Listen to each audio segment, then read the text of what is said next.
Hey friends, thanks so much for joining us. The material coming from the Common Sense Show and Dave Hodges is really maybe at the very top of the heap in terms of covering breaking news and information. Dave, thanks so much for taking the time to join us today.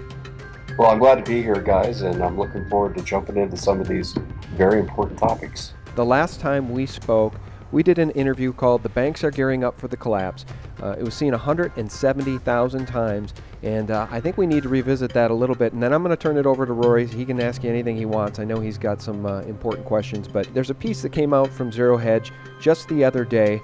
Europe considers wholesale savings, confiscation, enforced redistribution. I just want to read this to you guys real quick. At first, we thought Reuters had been punked in its article titled "EU Executives See Personal Savings Used to Plug Long-Term Financing Gap," which disclosed the latest leaked proposal by the European Commission. But after several hours without a retraction, we realized that the story is true. They want to come after everybody's savings to plug these debt holes which cannot be plugged. So when we talk about the banks are gearing up for a collapse, we're even talking about the central banks. The Reuters article goes on to say, and I quote, "The savings of the European Union's 500 million citizens could be used to fund long-term investments to boost the economy and help plug the gap left by banks since the financial crisis," end quote. This is the recipe for confiscation, isn't it, Dave? For slavery. Yeah. See, if I earn my money, and my money goes to retirement, to the bank, and I have a little bit in my wallet, and the government can come and take the two of the three biggest sources of my income, that's slavery. Last May, I think this is the place to start, Treasury Secretary Jack Lew came out and said that we're going to take some federal retirement accounts for protective purposes, take the money for safekeeping, and eventually, we'll just give it back. And I reported on that, excuse me, as a early warning sign of troubles to come. And I don't recall if that was part of our last conversation, 5 months ago, but I suspect it was. And at the same time, I discovered that Putin's regime had done the same thing with $7 billion of Russian retirement funds. And so to me, it's kind of like you're watching the movie Jaws, you hear the initial music, and you know the shark is coming. That's how I viewed those two events. I didn't view them in isolation. I believe it was a tag team event, and it showed me truly that Obama and Putin are working for the same organization, which is the Banksters. Move forward into last year, we got more confirmation that when you put your money in the bank, it belongs to the bank, not to you, and that MF Global will never be punished in terms of what John Corzine did, because that follows that principle of 90% of possession is, or 90% of the law is your own possession of that money. So that's where this all starts. But to me, I think Obama has signaled his complicity to the quote that you just read from Reuters when he talked in the State of the Union address about the MyRA accounts. And the principle has been set. With the stroke of a pen, we've seen almost 18% of the economy under the Affordable Care Act, Obamacare, transitioning into control by the government, control of small business functioning. Actually, it's going to be the obliteration of small business at the end of the day. Control of who your doctor is, control of all prices related to healthcare. So we're seeing that principle being set, and I believe that MyRA, coming on the heels of the Affordable Care Act, will follow the same pattern. Leopards don't change their spots. And what we're going to see is there's going to be a crisis, a false flag of types, and then there's going to be the rollout of mandatory MyRA, and the governments who are broke are going to take more and more of our money. Effectively, we are going to become slave labor, where everything we earn is subject to confiscation from the government. Now, the false flag attack, we can debate what that is. I think it's really important to know that in that false flag attack, I've always called for a currency collapse, but now in order to take a real watchful look of the stock market. The stock market, I saw a chart the other day, guys, that compared the stock market now to 1928, 1929, and there's not a lot of difference. Right. And if there's a stock market crash and the government starts grabbing funds, That explains the 2.2 billion rounds of DHS acquired ammunition to go with their 2,700 armored personnel carriers, to the Russians that are training in the streets of America, training in specialized camps, the Chinese that are rumored now to be here, and I'm still working on trying to verify that. But trust me, I can prove 9 times Sunday there are a significant number of Russian troops in this country, and that's why they're here. And this is also why some of these fired generals, and I'll speak to 3 sources on this. 2 are still unnamed, and I think 1 will not be unnamed for long. But I've talked to 2 of the fired generals, and what they have told me, and I'm going to write an article to this effect entitled "We Are the New Viet Cong," that some of these generals are actually talking about and probably actually initiating a guerrilla resistance that will end up being civil war in this scenario that we're talking about. And Dr. Jim Garrow, ex-CIA, is parroting these 2 gentlemen who he does not even know. I asked him if he knew them. He said did not know them. And he's telling exactly the same story. So I do think we're going to see bloodshed in the streets. I think we're going to see DHS and the Russians and what other blue helmets are in this country against the American military, the veterans, in a guerrilla warfare, along with whatever civilians will join them. And I think it's going to be literal hell on earth. And let me step aside and say this for a second. Well, let me ask you one thing before, because I'll forget, if I may.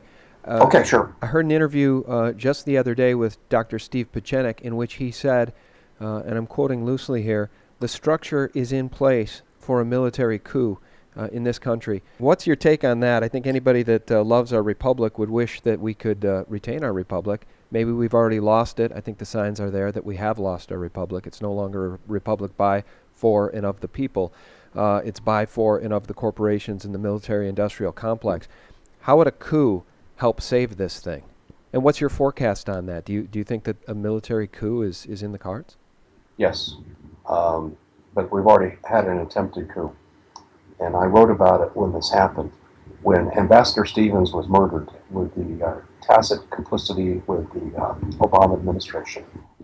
The Benghazi situation, which I wrote about, I detailed the fact that I believe this looked like it was a coup, and I've since had it confirmed by my insider military sources that it was. It's something that I have not yet put to Jim Garrow, which I will, but I stand by my statements. And Glenn Beck actually picked up on this, as did Michael Savage, about 6 to 8 months after I published my article in 2012. I detailed how General Ham, at the time he was the head of AFRICOM, was launching a rescue mission with commando troops. And Admiral Guyette, who was the commander of Carrier Task Force 3 in the area, he was providing surveillance, he was providing air cover and intelligence. Both men were arrested by their number 2. I don't know about the number 2 behind Guyette, but I was able to find out about the number 2 behind Ham. His name was Colonel Rodriguez. He was a member of the CIA. He stepped in and stopped this attempt. Now, the overall plan did not end there. Now, I wanted, before I jump back into how this was a military coup, let me set the stage. And I want to talk about the significance of this. You've got the head of AFRICOM, and you've got the head of Carrier Task Force 3. You've got 2 of the top 4 military commanders in the region. And if you recall your history at that time, we were on the verge of taking on Syria and Iran. No pretenses. We were making noise. We were making provoking moves, trying to get the other side to punch us in the nose first so we could go in. So this was considered to be a war zone, and you had 2 of the top 4 military commanders conspiring to disobey a direct presidential directive to not intervene in Benghazi. Now, what I've been told is back here in the States, had Ambassador Stevens been rescued, and the plot was able to be revealed for all to see, the Watergate of all time, if you will, that would have been the toppling of the Obama administration, hence a bloodless military coup that would have been carried out through legal impeachment and probably imprisonment of this president. And this is not something, guys, that's under the carpet and I'm the only one that's ever heard of it. This is out there, and elements are out there widely. And the whole comprehensive story that I'm just relating right now is significantly out there with some people who've looked into this. So the subject of coup is already there. Jim Garrow said on my show, and I quote, he believes that a coup is in process. I think that's true. And the proof is in the silence. With 264, and that's my latest count, of senior command military officers fired by the Obama administration, isn't it interesting that not one of them is going on Fox? Not one of them is writing a book. Not one of them is trying to cash in on their fame and fortune as a general and trying to basically make political hay against this communist president. They're strangely quiet. And I think the reason they're strangely quiet is because they're joining a movement in which things are really beginning to happen.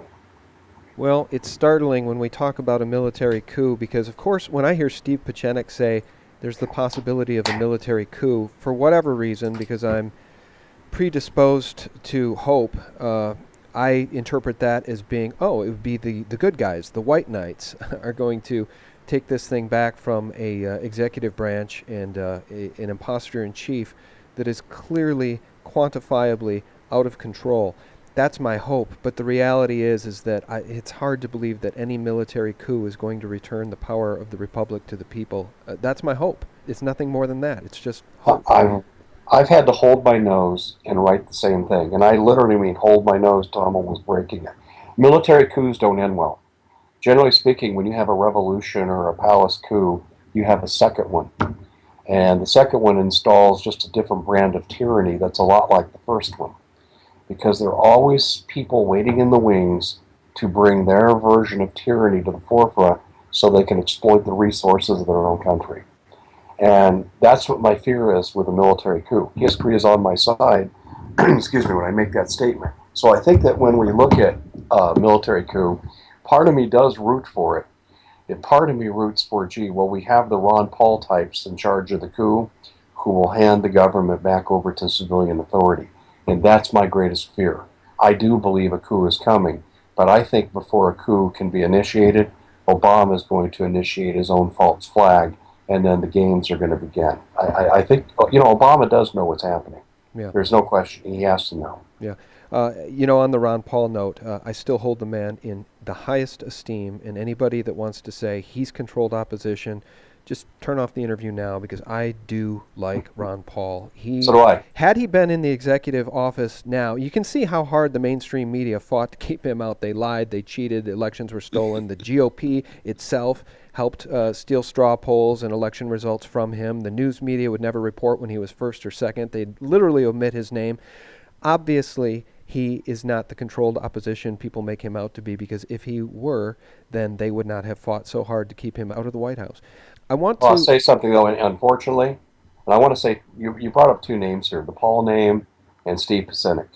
I don't know Steve Pieczenik. I've never talked to him, I've never interviewed him, but I have found out he is or has been a member of the CIA. Yeah, that's right. And I think that, and also the CFR.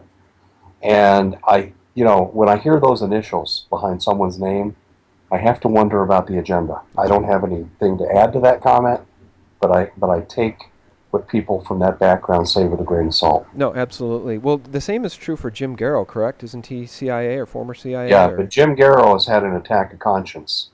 And see, Jim Garrow has now crossed the line to becoming a whistleblower. I don't know that Steve Pieczenik is coming out and revealing things that could get him in trouble. Right. No, I concur with that assessment 100%. I have a very difficult time listening to the entire interviews with Steve Pieczenik, because generally he will flower the conversation with things that I know not to be true in terms of an international geopolitical kind of Zygmunt Brzezinski grand chessboard view. And so I absolutely take everything he says with a grain of salt. But the possibility of a military coup is definitely something we need to discuss, and your insight there is very valuable. Well, I think that Pieczenik's view could be provocative, and I'm just speculating now, and I want to make that clear. I don't know that he really knows this or thinks this, but I suspect it. Some people think that Obama is actually trying to provoke this now before the opposition forces get too strong. He wants to draw us out in the street now so we can be crushed. And if he feels like if he waits a whole lot longer, the numbers don't necessarily favor his side. And that might underlie why Steve Pieczenik is saying what he's saying. Okay. At this point in the interview, I would be remiss not to bring Rory into the conversation, because you know what? If it wasn't for Rory, we would have never done the first interview, David. He helped set that up. And now that you're kind of a friend of the show, I think we need to hear from Rory. Rory actually pointed out to me before the call your article, The Bilderberg Plan to Obliterate Humanity. I don't know, Rory, if you want to work that angle or if you want to continue on this, the possibility of a coup. What would you like to cover with David? Well, I kind of want to look at an article that he published. The name of the article is Look in the Mirror, America, This is What We Have Become. Mm-hmm. And in that, one of the opening lines in that article, Dave, well, you actually go on to describe in great detail how we have become, quote, fat, dumb, and miserable.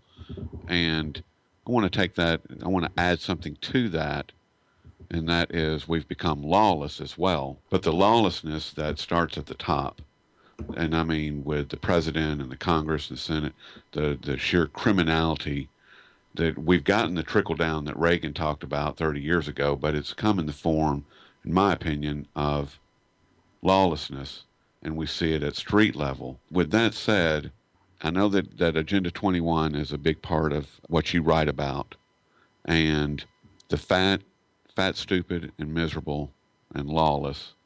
How do you think that we have actually arrived at this point? Well, I think it goes beyond the blueprint of Agenda 21 and goes to the handlers like Zygmunt Brzezinski, David Rockefeller. Out of chaos comes order. And I think this is what we're seeing. I think this is deliberate. We're looking at the bifurcation of society into several different parts. This administration tries to divide and conquer. Trayvon Martin case was a classic example of that. Yes. And so they want no unanimity among the people. Because see, ultimately, if we stripped away our religious differences, our racial differences, our socioeconomic differences, all of us are in the same boat. It's the majority of us versus the few of them, and them want to enslave us, and they're in the process of doing it. But if them can keep us fighting with ourselves, then we'll never know what happens until it's too late. Okay. So what is going to be the tipping point that wakes up enough people? What's it going to take, or what do you see as being a tipping point that where the American people go, wow, that's wrong? Well, I think we've reached it, to the extent that there now is a Tea Party. That Ron Paul had more support from the American military than all of the other Republican candidates combined. Haven't we reached the tipping point, David? Well, according to sociologists in tipping point theory, we have.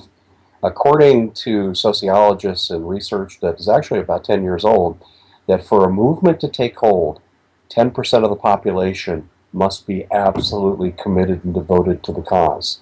Well, we have more than 10% of the people who are awake, but the key words there are devoted to the cause.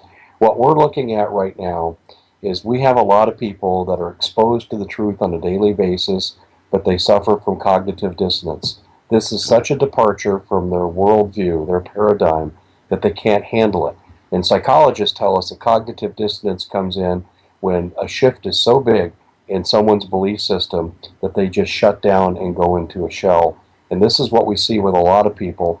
Then the other factor that's going on now too is the fact that we know that when you put people in large groups as opposed to small, they're less likely to help someone in distress. The term for that is bystander apathy. And so because we have this vast nation of 315 million people, someone else is going to stand up to tyranny. Someone else will do the job. We'll write the articles. Someone else will get into the street. And that right now is keeping the 10% base plus that we have from really coalescing into a formidable political force. But I will tell you this, the IRS is taking steps under Obama's direction to stop the grassroots movements from happening. Have you guys heard about these new IRS proposed regulations that want to effectively outlaw pre-election activity from grassroots organizations like the Tea Parties, the Libertarians, the Constitutionalists? They want to outlaw primaries. They want to outlaw endorsing a candidate or raising money 60 days prior to an election. And I'm saying, what the heck? Hillary Clinton's already raised reportedly $1 billion. So, I mean, this is what we're seeing. So they're afraid of this, and that's why they're taking actions against third parties. Wow. The iron fist of banker tyranny, I mean, it just knows no bounds.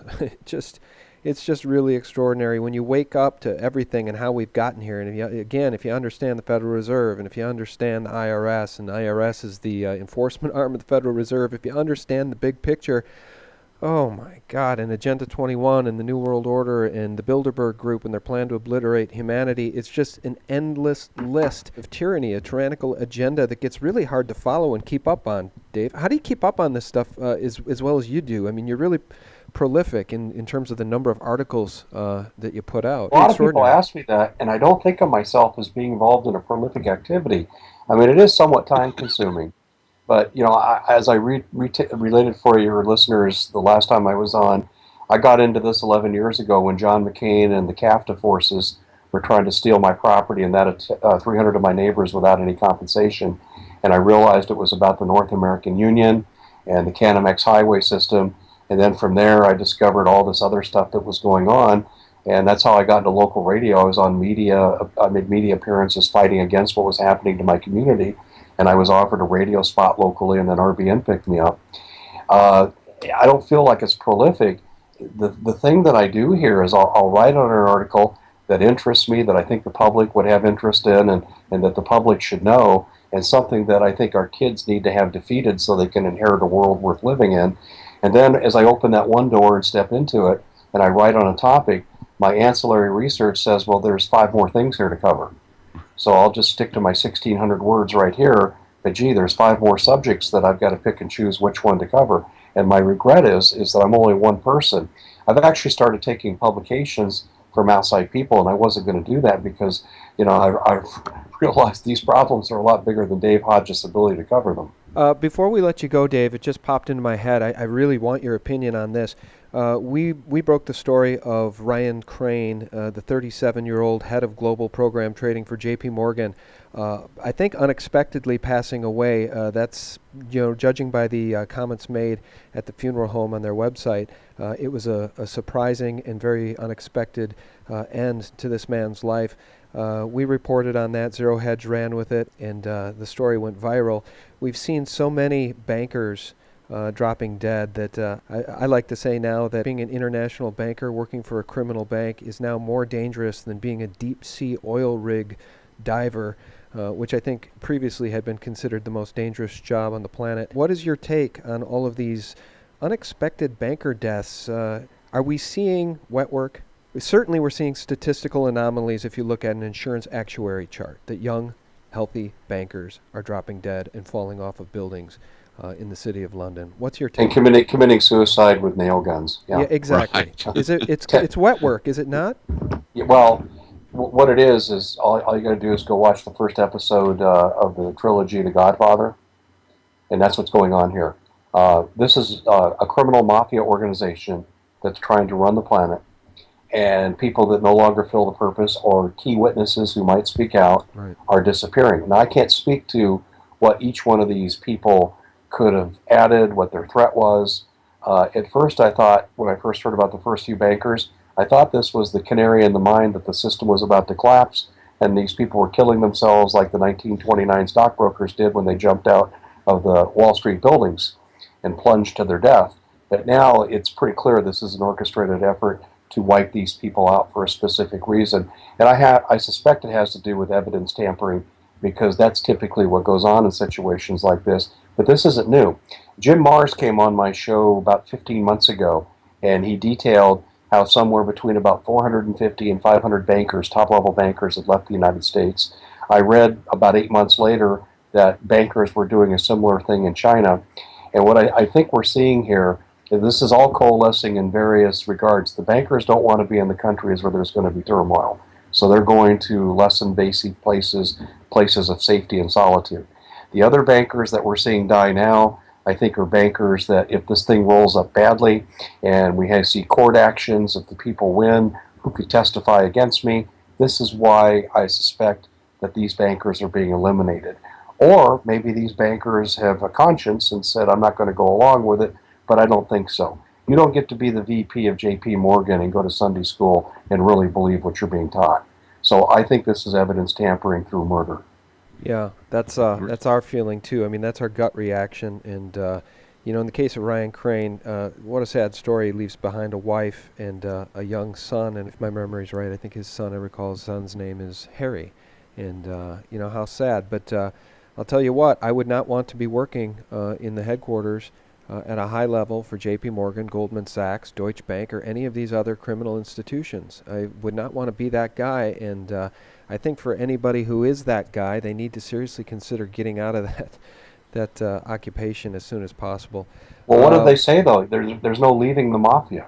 Exactly. Yeah, no. Once you're in, you're in. Yeah. Yeah, and once you hold those secrets, you're in trouble. I mean, there's only two ways out. You stay in and you keep quiet, or you end up dead. That's how I see it too. But it makes you wonder this too. Just pause for a second, ask yourself this question: why are they killing the bankers if it's about evidence tampering to keep them from talking? Is there a counteraction that's coming? Are they worried about losing a civil war? Are they worried that someday there's going to be a Nuremberg trial for bankers? I actually wrote about that over a year ago, called the Nuremberg trial for banksters. And if I were the head of these criminal organizations, I would eliminate people that could put me in prison. So I thought this through, and I don't really have anything new to add to the conversation, so I haven't written about it. But I really think that's probably what's going on here. As you said that, what popped into my head is what we're seeing in Connecticut with gun registration. We're seeing a lot of people refuse to register, and now on paper, because of their own criminal government in that state, they're technically felons for not having registered their weapons. But by all accounts, I think probably triple the total number of firearms that were required to be registered in Connecticut. Only a third of that total number of firearms have been registered. So now the state has turned people in Connecticut into felons, but really they're just constitutionalists and they're patriots. Yeah. We're all felons. And they're fighting against the tyranny by not registering. We're all felons. Right. We are all felons. If we're not one of their minions, we are a felon. If we're not one of their bankster employees, carry out their acts of heinous enslavement of this country, we are terrorists. How many ways do we have to see it? You have the MyRA report, you have the Connecticut actions, you have criminalizing the trapping of rainwater.